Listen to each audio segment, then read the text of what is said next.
Hello, good morning to everyone. This is your science teacher Iftihar is going to take your physics classes. How are you? I hope you all are to be fine. We are going to start our classes with a huge obstacle. This is a time and a situation from where we are trying to proceed and moving ahead along with some obstacle. So you are just stay home, keep yourself, wearing mask, wash your hand frequently, sanitize your hand. If you have a symptom such as headache, body ache, dry cough, sneeze, huge fever, mild fever, so it is better that you go for a checkup. हम लोग सबको एक साथ रहकर corona से लड़ना है और कोरोना को हराना है।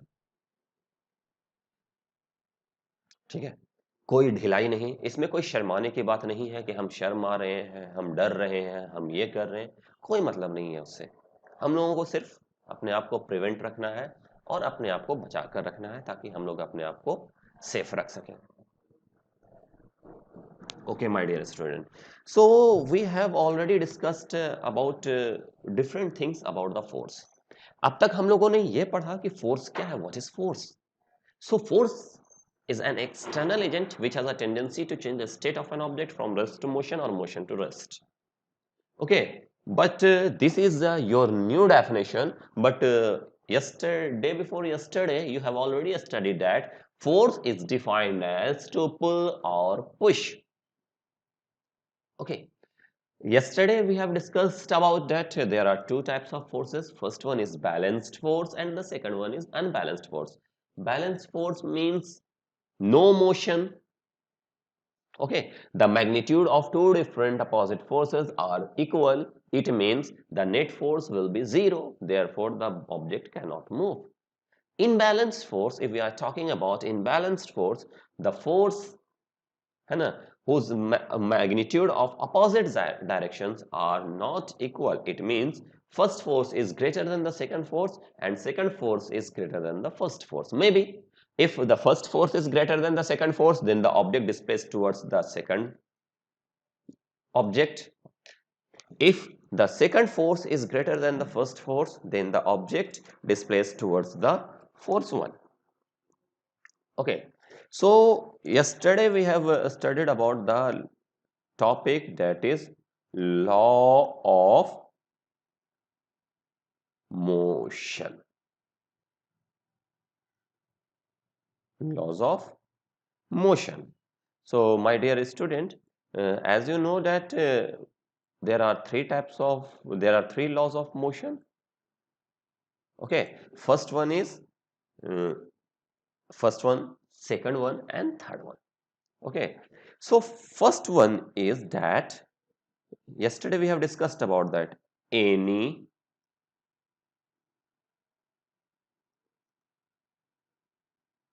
stationary object remain at rest or any moving object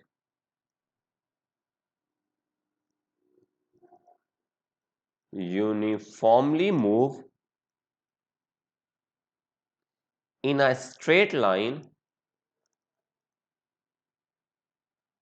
in a straight line until it is compelled by external force. इसका मतलब ये है कि अगर कोई ऑब्जेक्ट रेस्ट पर है, रुका हुआ है, तो वो रुका ही रहेगा और अगर कोई ऑब्जेक्ट चल रहा है ना, तो वो यूनिफॉर्मली अपने कांस्टेंट स्पीड से कांस्टेंट डायरेक्शन में वो चलता रहेगा जब तक उसके ऊपर किसी तरह का कोई एक्सटर्नल अनबैलेंस्ड फोर्स काम ना करे। याद रखिएगा यहां पर एक बात आया था, बाय द एक्सटर्नल, ये जो फोर्स है ये फोर्स कैसा होना चाहिए, ये फोर्स होना चाहिए आपका अनबैलेंस्ड। अगर अनबैलेंस्ड फोर्स नहीं होगा, अगर फोर्स बैलेंस्ड हो जाएगा, तो हमने आपको कल बताया था कि बैलेंस्ड फोर्स में नो मोशन, आप इधर से धक्का दे रहे हैं, कोई दूसरा उधर से धक्का दे रहा है, और जितना फोर्स आप लगा रहे हैं उतना ही फोर्स वो भी लगा रहा है, तो ऑब्जेक्ट में कोई डिस्प्लेसमेंट नहीं होगा। इसीलिए यहां पर जो फोर्स है वो कैसा होगा, वो फोर्स बिल्कुल अनबैलेंस्ड होगा। Actually first law of motion जो है वो न्यूटन का आने से पहले एक साइंटिस्ट जिनका नाम आप लोगों ने सुना होगा, गैलीलियो गैलीली। ठीक है, Galileo Galilei was the first of all say that object move with a constant speed with no force act on them। बिल्कुल उन्होंने यही बात बोला था जिसको न्यूटन ने थोड़ा सा मॉडिफाइड करके चेंज कर दिया। हमेशा यही होता है कि मेहनत कोई करता है, नाम किसी और का आता है। स्टार्टिंग में गैलीलियो ने ही इस बात को डिफाइन किया था कि गैलीलियो ने कहा था कि first of all say that object move with a constant speed. अगर कोई ऑब्जेक्ट एक कांस्टेंट स्पीड से मूव कर रहा है तो उसके ऊपर कोई फोर्स काम नहीं करेगा। इसका मतलब है कि वो अपने आप जो है वो एक सर्टेन फोर्स पर काम कर रहा है। इसका मतलब यह है कि अगर उस ऑब्जेक्ट को हमको रोकना होगा तो उसके ऊपर हमको एक एक्सटर्नल फोर्स देना पड़ेगा। कहां से देना पड़ेगा, यानी ये जो फोर्स अप्लाइड हो रहा है ऑब्जेक्ट पे, ये जो आप फोर्स देख रहे हैं, this force applied on the object is must be external, it's must be external force. इसका मतलब ये है कि ये जो फोर्स आपके ऊपर लग रहा है वो फोर्स आपका एक्सटर्नल है, इंटरनल नहीं है। ये फोर्स आपका एक्सटर्नल है। और कोई भी ऑब्जेक्ट अगर एक फ्रिक्शनलेस सरफेस है उस पर हम किसी भी चीज को रोल कर देते हैं, सपोज कीजिए कि एक मार्बल है और उस मार्बल पे एक हम लोग मार्बल के ग्लास को रोल कर रहे हैं, तो ये अगर यहाँ पर ये एरिया जो आप देख रहे हैं ये वाला एरिया, ठीक है, अगर ये एरिया फ्रिक्शनलेस है, अगर ये एरिया आपका फ्रिक्शनलेस है तो ये ऑब्जेक्ट देखिएगा कि आप ये जो मूव करेगा तो ये धीरे धीरे धीरे धीरे धीरे जो है वो मूव आगे करता रहेगा। ठीक है, जब तक इसके ऊपर कोई काम ना करे। अब अगर ये ऑब्जेक्ट यहां से मूव कर रहा है, हम लोग यहां पर क्या करें, अब हम लोग यहां पर लाके थोड़ा सा बालू स्प्रेड कर देते हैं। इसका मतलब क्या हो गया कि हमने एरिया को क्या किया, रफ कर दिया। अब ये बॉल जब यहां पर आएगा तो यहां से धीरे धीरे रोल करने के बाद ये एक सर्टेन डायरेक्शन में यहां पर आकर ये क्या होगा, ये यहां पर आने के बाद ये रुक जाएगा। इसका मतलब ये है कि हम लोग इसको कह सकते हैं कि यहाँ पर किसी भी ऑब्जेक्ट को चलने के लिए जो मीडियम की जरूरत पड़ती है वो अपने आप में एक फोर्स लेकर चलता है। अगर उसके ऊपर कोई फोर्स काम नहीं कर रहा है, एक्सटर्नल फोर्स बाहर से काम नहीं कर रहा है, तो वो ऑब्जेक्ट जैसा चल रहा था वैसा ही चलता रहेगा। और अगर ऑब्जेक्ट रुका हुआ है तो वो रुका ही रहेगा। इसी को आगे चलकर न्यूटन ने डिफाइन कर दिया कि न्यूटन ने इस फोर्स को डिफाइन किया कि force is an external agent which has a tendency to change the state of an object from rest to motion or motion to rest. Okay, so from the first law of motion we have said that force बिल्कुल एक बच्चे के जैसा है जो कि जिद कर रहा है हर चीज के लिए। आपने देखा होगा जब आप बच्चे होगे तो आप भी वैसे ही काम करते होगे। अगर स्कूल जाने का मूड नहीं है, मम्मी कह रही है कि स्कूल जाओ स्कूल जाओ स्कूल जाओ, आपको कहना है कि नहीं जाना है तो आप स्कूल नहीं जाएंगे। ठीक है, आप एकदम घर पर आइडियल बन जाएंगे कि नहीं जाएंगे हम स्कूल, आज नहीं जाएंगे, आज हमको नहीं जाना है, नहीं जाना है, मम्मी डांट रही है। तब उस कंडीशन में आपके पापा क्या करेंगे, जब आपके पापा एंग्री होंगे, जब पापा को आपके गुस्सा आएगा तो क्या करेंगे, पापा आपके आएंगे, आपको पकड़ेंगे, ठीक है, और आपको पकड़ के खींच के आपको स्कूल लेकर चले जाएंगे। कभी ऐसा हुआ है आप लोगों के साथ? ठीक है, अगर हुआ है तो कमेंट में बताइएगा जरूर। ठीक है, तो बिल्कुल ये फोर्स ऐसा ही होता है कि फोर्स में कोई ऑब्जेक्ट जो है वो मूव करता है, तो वो तब तक मूव करता रहेगा जब तक उसके ऊपर एक्सटर्नल फोर्स काम ना करे। तो न्यूटन्स के फर्स्ट लॉ ऑफ मोशन से हम लोगों न्यूटन ने जो गैलीलियो के एक्सपेरिमेंट को डिफाइन करके गैलीलियो के बारे में उन्होंने आगे बताया कि फोर्स आखिर है क्या, व्हाट इज फोर्स। अब इन्होंने फोर्स के डेफिनेशन को थोड़ा सा चेंज किया, यानी according to Newton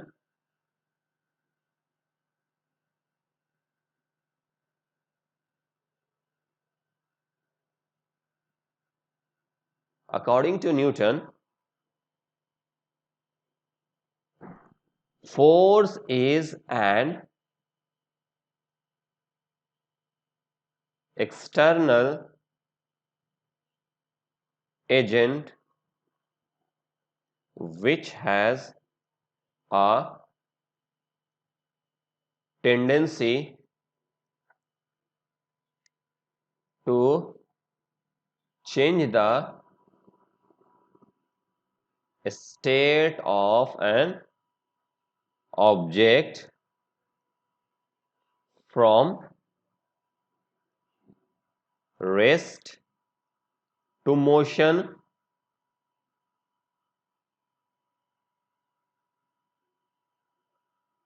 motion to rest, direction,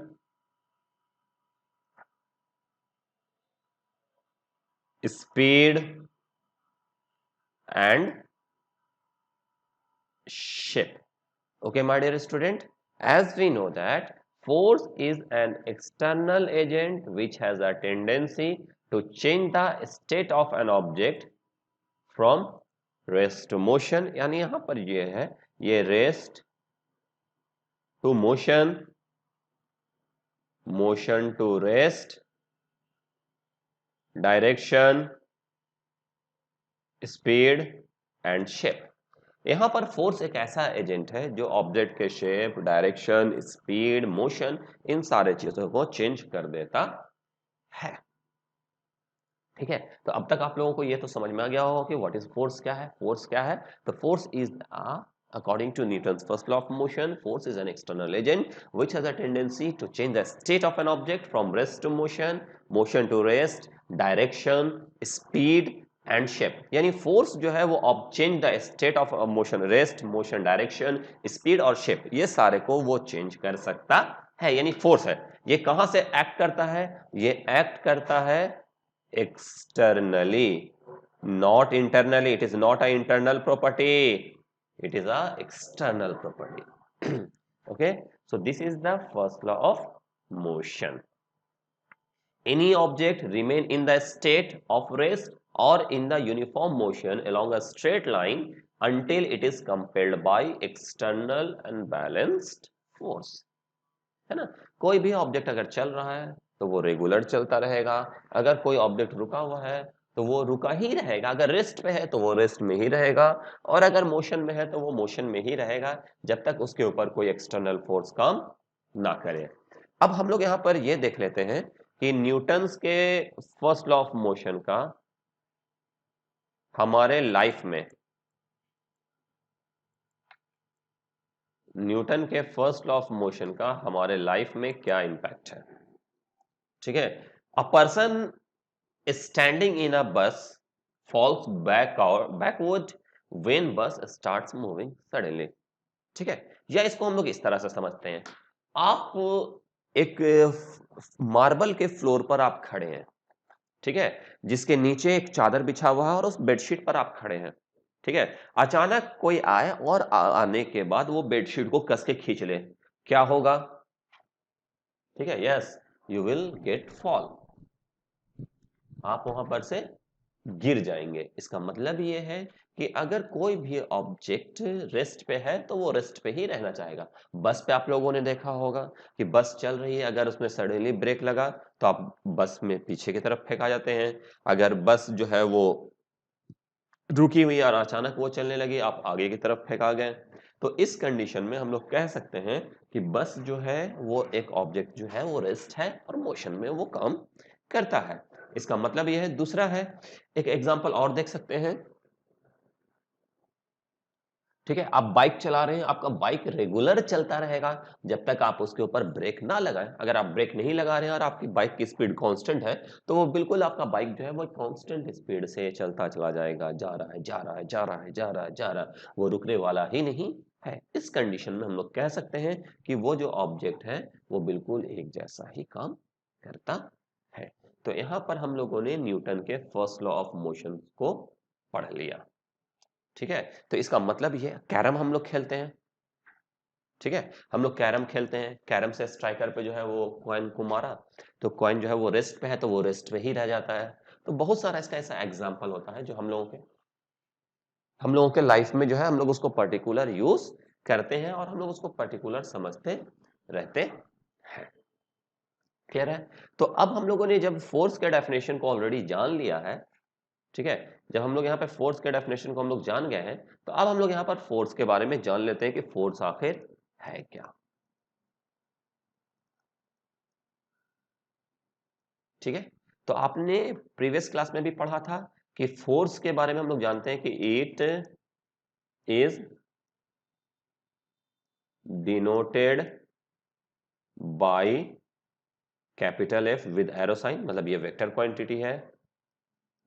it's SI unit is Newton. It is vector quantity.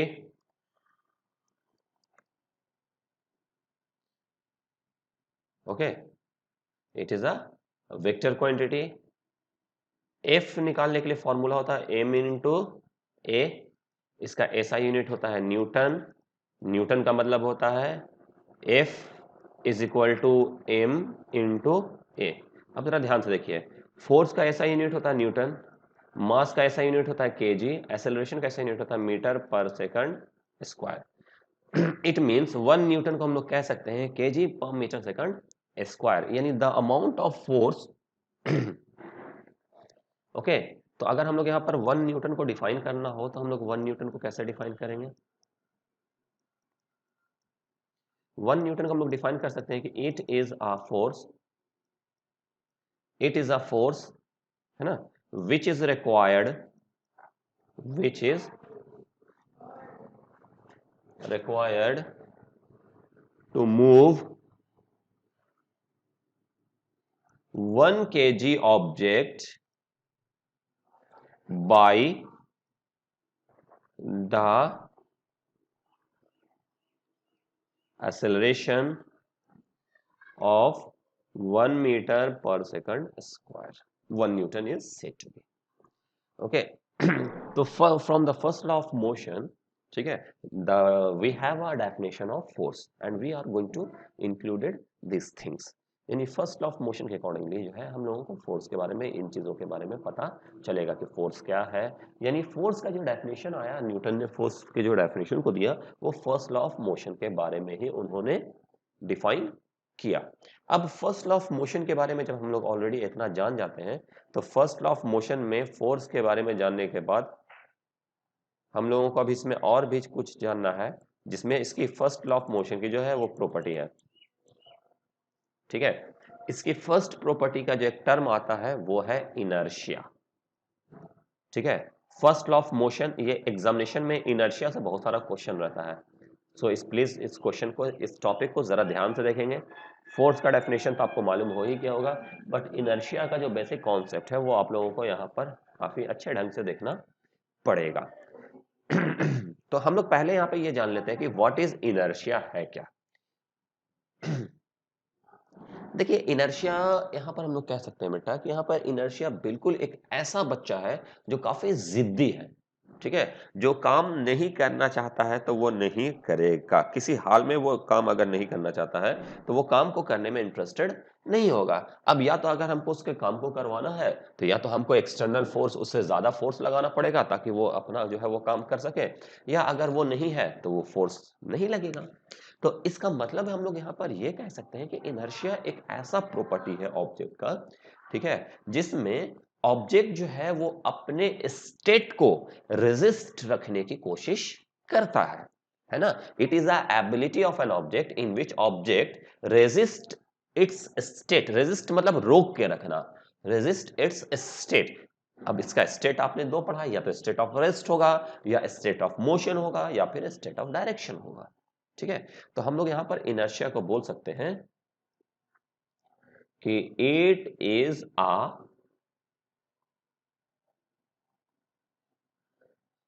property of an it is a property of an object in which object resist its state, है ना, of rest, motion और direction, ठीक है। ये एक ऐसा property है, inertia एक ऐसा प्रॉपर्टी है ऑब्जेक्ट का जो कि किसी भी ऑब्जेक्ट पे अपने स्टेट को वो रेजिस्ट करके रखता है, वो अपने स्टेट को बदल नहीं सकता है। ना तो वो अपने स्टेट को बदल सकता है और ना ही वो अपने स्टेट को चेंज कर सकता है, मतलब जिस स्टेट पर वो है उसी स्टेट पर वो हमेशा रहेगा, ठीक है। यानी इसका मतलब है कि इनर्शिया अपने स्टेट को बदल नहीं सकता। यानी एक जिद बच्चा है, बच्चे ने जिद पकड़ लिया कि हमको स्कूल नहीं जाना है, घूमने जाना है तो जाना है। कोई बच्चा खेल रहा है तो वो रेगुलर खेलता रहेगा, खेल रहा है तो खेल रहा है, जब तक उसके पेरेंट्स जो है उसको ला करने की कोशिश नहीं करेंगे। अगर पेरेंट्स उसके साथ जिद करते हैं तो वो बच्चा जमीन पर लेटने लगेगा, लौटने लगेगा, ये करने लगेगा, वो करने लगेगा। तो इस कंडीशन पे हम लोग कह सकते हैं कि इनर्शिया एक ऐसा प्रॉपर्टी ऑफ ऑब्जेक्ट है जिसमें ऑब्जेक्ट अपने स्टेट को रेजिस्ट कर कर रखता है, चाहे कि वो इनर्शिया ऑफ रेस्ट हो, चाहे स्टेट ऑफ मोशन हो, चाहे स्टेट ऑफ डायरेक्शन, ठीक है। अब यहां पर एक बात आया बेटा कि ये जो इनर्शिया है ये किस फैक्टर पे डिपेंड करता है, ठीक है। तो हम लोग इसको समझने के लिए एक एग्जांपल लेते हैं। सपोज कीजिए कि आपके पास एक ये बॉक्स है M1, ठीक है, जिसका मास है 1 kg, ठीक है। और एक मेरा ये दूसरा ऑब्जेक्ट है M2 जिसका मास है 15 kg। अब आप ये बताइए कि आप दोनों में से किसको आसानी से हिला सकते हैं। M1 को अगर आपको यहां से इस पोजीशन से M1 को यहां तक लाना है और M2 को यहां से यहां तक लाना है, तो आप ये बताइए कि आपको ज्यादा फोर्स किस में लगाना पड़ेगा, M1 में कि M2 में। तो आप बिल्कुल कहेंगे कि M2 में ज्यादा फोर्स लगाना पड़ेगा क्योंकि M2 M1 के कंपैरिजन ज्यादा भारी है। M1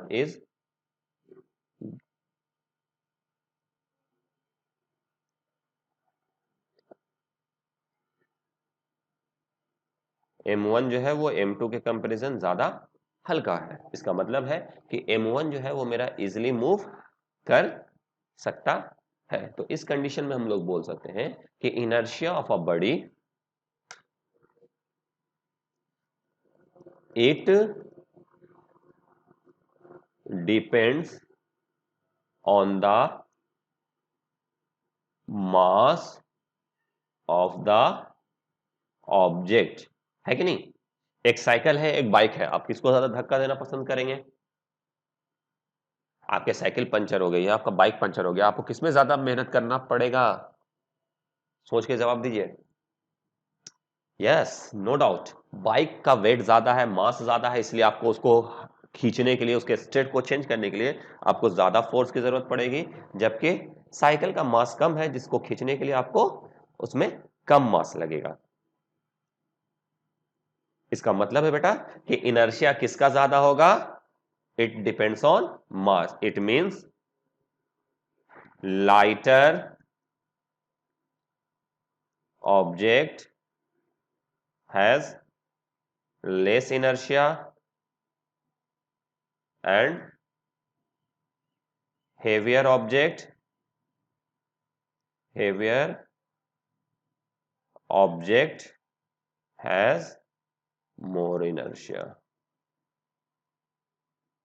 ओके तो यहां तक हम लोगों ने इसके बारे में पढ़ लिया. Now we are come to the types of inertia. अब हम लोग यहां पर से पढ़ेंगे टाइप्स ऑफ इनर्शिया के बारे में.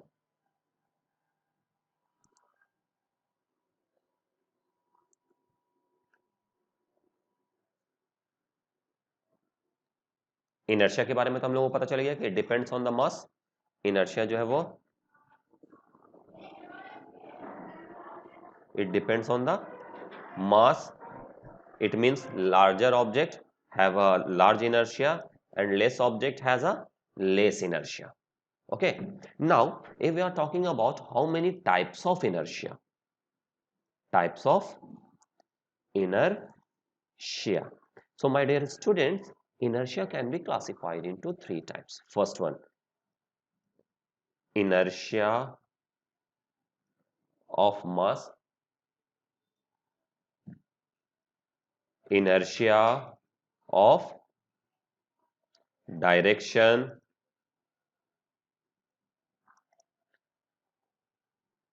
third, inertia of rest. ठीक है. Inertia of rest, inertia of mass and inertia of direction. Inertia of rest means what? Inertia of rest means what? If an object is if an object is at rest, then it always in rest. So if the object is larger, ठीक है, if the mass of the object is larger, then it require more force, otherwise it require less force. Is there any problem? So inertia of rest, inertia of motion, inertia of direction. Inertia of mass में तो हमने आपको बता दिया कि inertia of mass का मतलब क्या होगा. अगर mass m is heavier होगा तो inertia भी heavier होगा. Inertia is directly proportional to the mass. Simple. I is directly proportional to the mass. Means अगर उसका इनर्शिया ज्यादा, मास ज्यादा होगा तो इनर्शिया भी ज्यादा होगा. मास कम होगा तो इनर्शिया भी कम होगा. इनर्शिया ऑफ रेस्ट, अगर कोई ऑब्जेक्ट रेस्ट में है, मतलब property, it is the property of an object. एक हम आपको डिफाइन कर दे रहे हैं, बाकी आप खुद से घर पे डिफाइन करके लिख सकते हैं. Okay. First, inertia of rest, पहले इसको हम लोग समझ लें. It is an ability,